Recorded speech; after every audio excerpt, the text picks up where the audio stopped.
சிவகார்த்திகேயன் நடிப்பில் சுதா கொங்காரா டைரக்ஷனில் உருவாகிட்டு இருக்க படம் தான் பராசக்தி. இந்த படத்தோட டைட்டில் டீசர் வீடியோ ரீசெண்டாக தான் ரிலீஸ் பண்ணியிருந்தாங்க.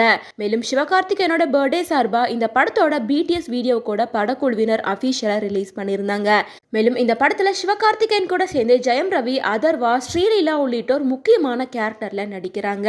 மேலும் மல்டி ஹீரோஸை வச்சு டைரக்ட் பண்ற இந்த படம் பேன் இந்தியா படமா உருவாக இருக்கு.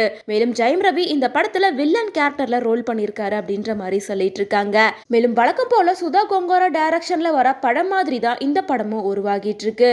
சமூக நீதி, போராட்டம், அடக்குமுறை, ஹிந்தி திணிப்பு போன்ற கதைகளை மையமா வச்சுதான் இந்த படம் உருவாகி இருக்கு.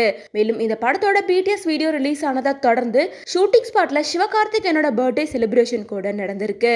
இந்த பர்த்டே செலிப்ரேஷன்ல சிவகார்த்திகேயன் கூட சேர்ந்து சுதா கொங்காரா, ஆக்டர் அதர்வா, ஜெயம் ரவி உள்ளிட்ட பராசக்தி படத்தோட ஒட்டுமொத்த படக்குழுவினரும் கேக் வெட்டி செலிப்ரேட் பண்ணியிருக்காங்க. இதுக்கு முன்னாடி சுதா கொங்காரா டைரக்ஷன்ல உருவான படம் தான் இறுதி சுற்று. இந்த படத்தை ஆக்டர் சூர்யாவும் சுதா கொங்காராவும் பார்ட்னர்ஷிப் போட்டு தான் ஸ்டார்ட் பண்ணாங்க. ஆனா இந்த கதையில சில விஷயங்கள் சூர்யாவுக்கு செட் ஆகாதனாலையும் விருப்பம் இல்லாத காரணத்தினாலையும் அவரு இந்த படத்துல இருந்து பாதியிலே விலகிட்டாரு. அதுக்கப்புறமா அந்த கதையை ஆல்டர் பண்ணி தான் இப்ப சிவகார்த்திகேயன் இந்த படத்துல நடிச்சிட்டு வராரு.